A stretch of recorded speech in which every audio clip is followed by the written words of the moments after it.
Tonight, elementary teachers vote in favor of strike action. It is a historic strike vote for ETFO. We'll break down what's keeping the two sides so far apart and if there's any hope for a deal in time. Plus, this guy is driving up on the sidewalk on the grass, on the wrong way in the traffic. Caught on camera, a car leaves the road for the sidewalk. Hear what area residents have to say about the dangerous move to beat traffic. And they're smiley, creepy, and oh so orange. Halloween may be over, but the pumpkin parade is on tonight, and we'll take you there. Good evening, I'm Magda Gebrselassie. Ontario elementary school teachers have moved one step closer to a strike, voting 98% in favor of job action if necessary. Farah Morelli has more on the sticking points and what happens next. ETFO's teacher and occasional teacher members have voted 98% in favor of central strike action, should it be required. The teachers have spoken. Their message today: the government and the parties on the other side of the table need to get serious about negotiations. The strike announcement comes as tense negotiations continue between elementary school teachers and the province. The union says there's lots of sticking points, like class sizes and structure, and better resources to address violence in elementary schools. I've been teaching in model schools, in high-need schools in Toronto for almost 20 years. I have been kicked, I have been punched, I've been bitten, I've been spit on, I've been hit with a metal water bottle. Teacher Jocelyn Passman says what the union is calling for is real. I am angry that the children that I see every day, the children that I work with in some of our needier neighborhoods in Toronto, are not getting what they need. An issue that wasn't brought up by the union today is one that could be the biggest sticking point: money. Specifically, a salary increase. What have the discussions been so far on salary? We have had, frankly, no discussions around salary proposals that are on the table from either side. No in-depth discussion around that. The Ontario government is poised to pass legislation that'll introduce an annual 1% wage increase cap on public sector wages. That would include teachers. How will that affect negotiations if there's no deal before this bill passes? Yeah, I don't want to prejudice the timing of its potential passage. I can just say it sets a 1% target. That's an aspirational aim in all of our tables. The fact is they've set a red line that they want to hit that 2% or else. And so in the absence of getting that, it raises concern. Are they willing to stay at the table? Stuck in the middle of all this strike talk, parents and students now facing an uncertain few weeks. I can't imagine because I'm working too. So I'm sending her to school and I'll go for work. So if there is no school or there is no teacher, I can't even imagine. It will be hard. I hope it will be solved. There won't be any more strike. Now, for parents who are already starting to get worried about childcare arrangements in the event of a strike, the one thing to keep in mind is that this is not something that would happen overnight. There are a whole bunch of different legal procedures that need to be followed. The union first has to file something called a no-board report, and 17 days after that, it can then file a strike notice, which is another 5 days. So we're talking probably around 3 weeks here, and that is assuming that things escalate to that stage. Farah Morelli, CBC News, Toronto. It was a violent Halloween in the GTA this year with a triple stabbing and multiple shootings. Just before midnight, a brawl broke out at a large party at a fraternity house near Madison and Lowther Avenues in Midtown. Now, police say the fight started after a 19-year-old man and a 15-year-old girl were denied entry into the house. 3 people were stabbed. The victims were all men, ages 18, 19, and 25. And one of them remains in critical condition in hospital. The 19-year-old man and 15-year-old girl are facing multiple charges, including attempted murder. Peel police are investigating a fatal early morning shooting that happened outside a public school in Brampton. When officers arrived on the scene, they located a male victim believed to be late teens, early 20s, suffering from gunshot wounds. He was pronounced deceased at the scene. This took place outside Ridgeview Public School in the Queen and McMurtry area. Police set up a large perimeter, forcing the closure of the school. Peel School Board officials contacted parents early this morning to let them know what was happening. Let them also know on their school's website that they could be provided with some strategies and tips on how to speak to their children about trauma and about what to do and how to respond to children when a violent incident does take place in their school community. So far, police haven't released the victim's name or information on possible suspects.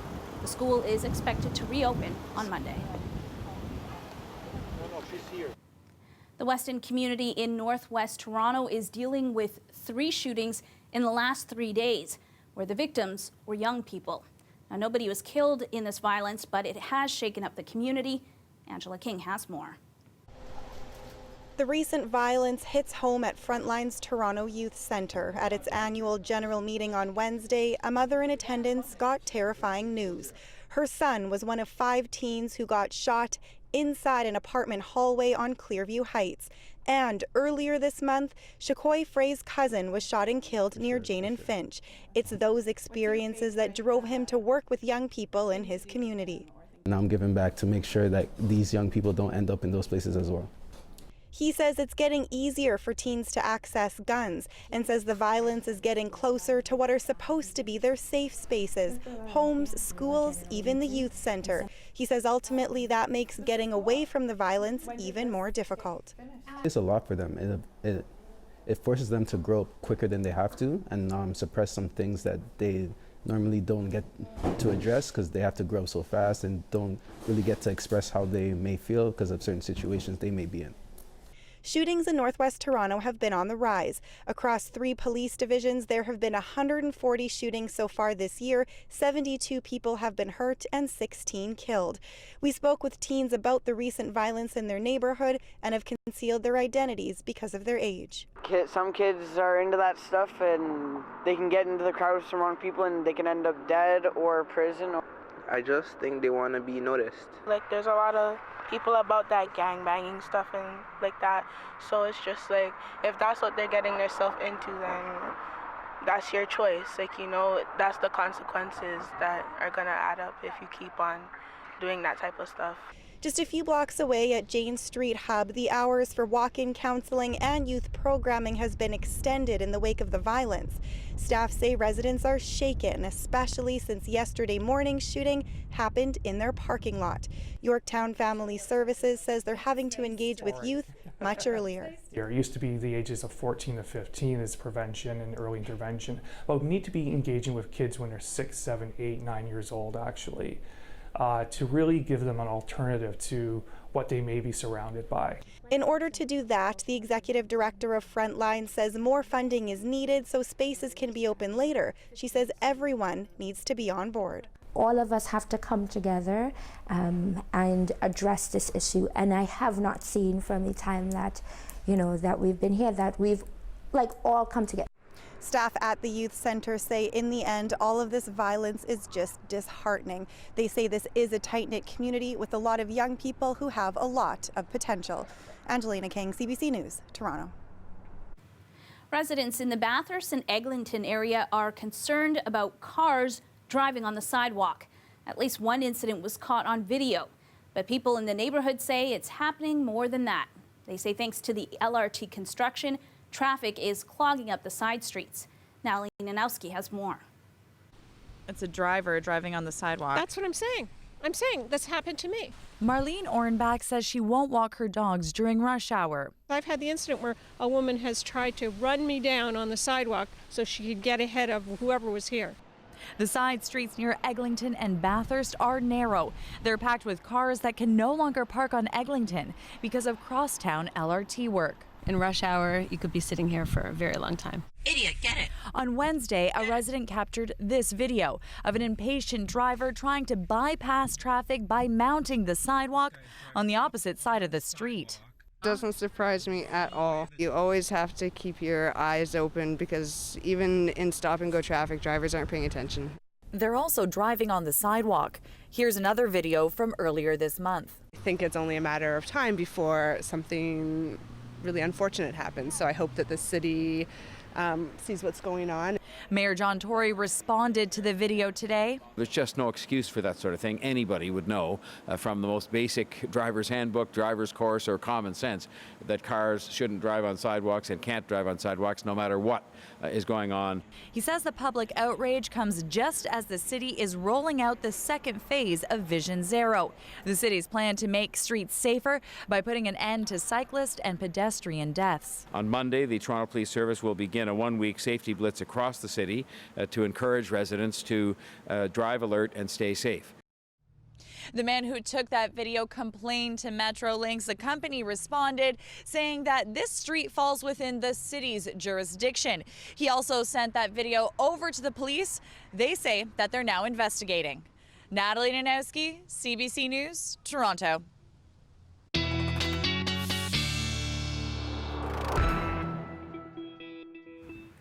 This was some of the damage left behind by the windstorms in Danforth and Donlands area. Toronto Fire responded to dozens of calls throughout the night for tree limbs coming down. There were also a number of power outages around the city. Colette Kennedy joins us now with the first look at your forecast. Colette, let's just hope for a less windy weekend. Thank you, Magda. Yeah, boy, we had some gusty winds over the past 24 hours. Some of those peak gusts really coming from about 11 o'clock last night towards the morning hours this morning.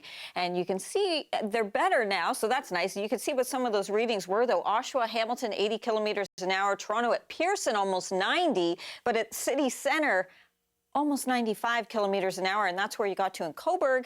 And how about Port Colborne often takes the cake, 130 kilometers an hour, some of those gusts. So nice to have those winds backing off. These are the daytime highs. Of course, it didn't feel this way into the afternoon because these came from the early morning hours, and then the temperatures as they fell once that front went through means even though it was 6 for a high, we spent most of the afternoon just right around 4 degrees, and those temperatures falling overnight tonight as we go closer to freezing. Some of that cloud cover certainly hanging in there through the overnight hours, but as we get into Saturday, we are looking at some periods with some showery activity and a lot of that cloud cover hanging in there as well. So some wet conditions into Saturday. Sunday's looking a little bit better, but you're going to have to stick around for the full weekend forecast. That's coming up. Just know that tonight, 1 degree for our overnight low and then 8 degrees.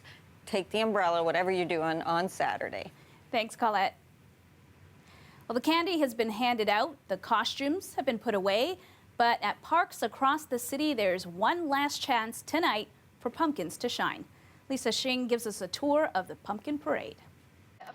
For 15 years in Roncesvalles, Halloween has been a two-night affair. Because it's a pumpkin parade and you're supposed to bring your pumpkin and they light everything up. Hundreds of jack-o'-lanterns line Sororan Park from families in the neighborhood who want to savor the season a little longer. And which one is this one? Cat. Cat one, yeah. We interact with our neighbors, which is a great thing. Roncesvalles is an amazing neighborhood, so we are really happy. It's nice to see people's creativity. It's festive, right, Natalie? Yeah, we want to see all the pumpkins. And then sometimes there's like a lot of very artistic pumpkins too, right? So we're going to go walk around and see all the big pumpkins later. From the traditional to pop culture inspired and even a bit risque, these carvings have been dazzling pumpkin paraders for 15 years, a tradition that's caught on in parks across the city and beyond. What's your favorite part about Halloween? Is it this? Getting candy and eating it. Why come out for the pumpkin parade? It's a great community event. You see a lot of people that you know, your neighbors that you don't know yet. So it's really fun. It's fun to see all the dogs and kids out. One last hurrah before these colorful creations meet their fate in the compost. Lisa Shing, CBC News, Toronto. A visually impaired Toronto man says he was forced to put his career plans on hold after he was denied the tools he needs to write an exam. I want people to understand that this is a reality, that there is disability profiling. I'm Talia Ricci, and coming up, we meet Jacob Cherendoff, who says he's filed a human rights complaint.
A man who is visually impaired has filed a human rights complaint, saying he didn't get a fair shot at writing the exam to become a chartered financial analyst. Jacob Cherendoff says the institute that administers the exam wouldn't grant his request for accommodations. Tally Ricci has more. In his office, Jacob Cherendoff tackles his workload a little differently, using a large screen and magnifying software. I may need to zoom in further. And I can manipulate this to my liking. He has no central vision, but can still use his peripheral vision to complete most tasks with the proper accommodations. Accommodations, he says, were denied by the CFA Institute. Reasonable accommodations that have been provided to me in the past for testing. Cherendoff says an optometrist wrote a letter to the institute confirming he needed the use of a digital calculator instead of a traditional one so he could zoom in to see the numbers, and the test printed in size 32 font if he wasn't able to use a computer. He says the CFA Institute told him he couldn't use a computer or a digital calculator for security reasons. They could only make the font size 16, but he could bring a magnifying glass, and they'd offer him someone to help read and write the test with him. A challenging kind of moment there, because this was really putting up a major wall against my desire to write this exam and find that professional identity that we all seek for, and I thought I had found. He's filed a complaint with the Ontario Human Rights Commission. One Toronto lawyer we spoke with said the CFA Institute's offer seems outdated and discriminatory, and that he hasn't seen many cases like this since the 80s and 90s. I think he does have a case, and there have been cases where people have been set back in their professional education by a period of time due to a failure to accommodate, and they've been compensated for the loss of income that they experience as a result. A statement emailed to CBC News from the CFA Institute based in the U.S. says, in part, when we evaluate accommodations requests for testing access based on disabilities, we follow the law and aim to ensure applicants are not held back because of any disability, adding they do not guarantee that requests for special testing accommodations will always be granted. Jacob has decided to put his career on hold. He says he's out money and left feeling angry and disappointed that he has to tell his friends and family he didn't write the test. He hopes sharing this experience provokes change. I want people to understand that this is a reality, that there is disability profiling. Talia Ricci, CBC News, Toronto. All right, guys, one at a time, one at a time. The Royal Agricultural Winter Fair officially opens today at the Toronto Exhibition Grounds. The fair is in its 97th year, and we will show you more of the sights and sounds up ahead.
The weather update is brought to you by Train, the most reliable heating and cooling brand.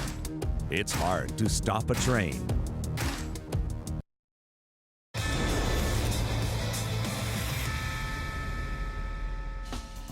Canadian tennis star Denis Shapovalov continued his winning streak at the Paris Masters with a quarterfinal win over France's Gael Monfils today. The 20-year-old from Richmond Hill posted his third straight win, taking the match in 2 sets. The win ensures Shapovalov will finish the season with a top 20 ranking. He faces Rafael Nadal in tomorrow's semifinal.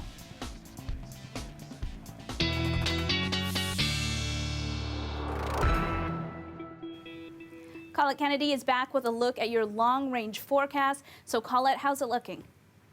Thanks, Magda. Well, we'll have a look at what's going on for the weekend, such an important forecast, but also very important, of course, is what's happening with the clocks this weekend. So yes, we do have some wet conditions. Saturday, Sunday looks a little bit better, but just know as you go to bed Saturday night, you set those clocks back 1 hour. And Sunday, there is still a chance for some showery activity, but it's a much slimmer chance. So take a look at that in just a moment. Record rain for this date in history comes from 1994. And by the way, there is record snow from 2002. It was just 1 centimeter for November 1st. So record high. It is possible to get to 25 degrees on November 1st. It happened in 1950. For us, we were just way below seasonal this afternoon. The temperature on 4 degrees when seasonal is closer to 10 degrees. We looked through the overnight hours and, you know, there's just a slim chance for the odd flurry or a sprinkle to come, especially around towards southern portions of the Golden Horseshoe communities around St. Catharines, Niagara Falls. You have that risk. Otherwise, it's mostly cloudy skies overnight tonight, and tomorrow morning we will see some showers developing. At times, you'll get into some wet conditions through the GTA, then some breaks, and then some more showers possible later in the day. So it's not an all-day event, but it's something to be mindful of, because if you're trying to make some outdoor plans, I don't know, some of those leaves still around, the winds didn't take them off your lawn, you may want to be dealing with that into Sunday. It looks a little bit better. Different scenario, though, by Sunday evening for southwestern Ontario. I would expect, it looks like the timing at this point anyway, is that after the dinner hour, you'll start to see some showers developing through your skies there. But for overnight tonight, mostly cloudy conditions. Again, a stray shower or flurry not out of the question with temperatures like these. Mostly it would be a shower and a lot of cloud cover here. Windsor, your low 2 degrees tonight. The high tomorrow just 6.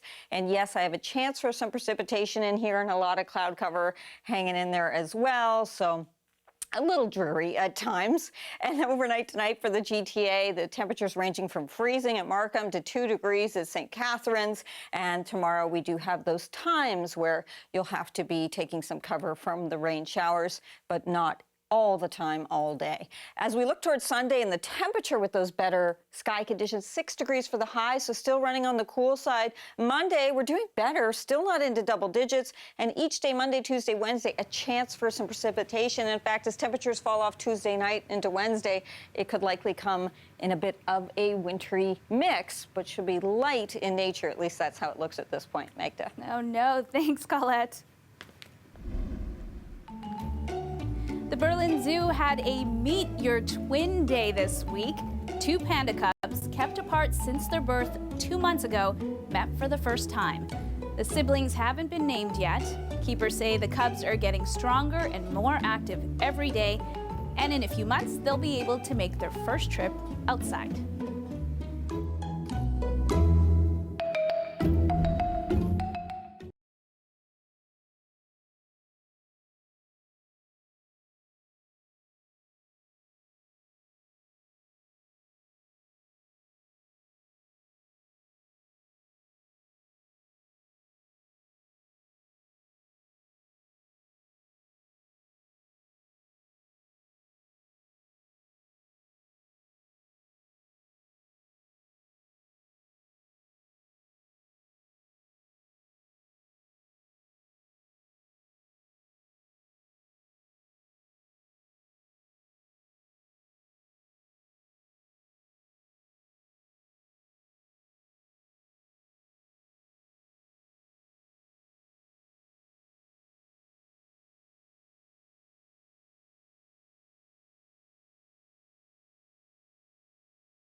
The Royal Agricultural Winter Fair officially kicking off today at the exhibition grounds. Our Greg Ross got a behind-the-scenes look of day one. So you're doing cow milking demonstrations here? Yes. Yep. With the milkers, we milk 3 times a day. All right. So you're gonna show me how to milk a cow? Yeah. Yeah. So you grab the teat, and you just gently pull it down. You can see the milk coming out here. How it's not working for me? Just pull it down. I'm pulling it down. Oh wow. I'm milking a cow. Oh, not very well. Hang on. No, it's not working. It's broken. All right, now I've got the hang of it. Look at all that. Look at all that milk. Greg definitely having some fun there today. There's lots of time if you want to try to milk a cow yourself. The fair runs until November 10th. And that is our show for you tonight. Thanks for watching. We will leave you with some of the sounds from the 15th annual Newsapalooza Battle of the Media Bands. Our own CBC News band, the conflicts of interest, going head-to-head with the likes of the Globe and Mail, the National Post, and the Toronto Star. Now, we didn't win, but we're still proud of them. All proceeds from tonight's event go to the Children's Aid Foundation of Canada. Have a great weekend.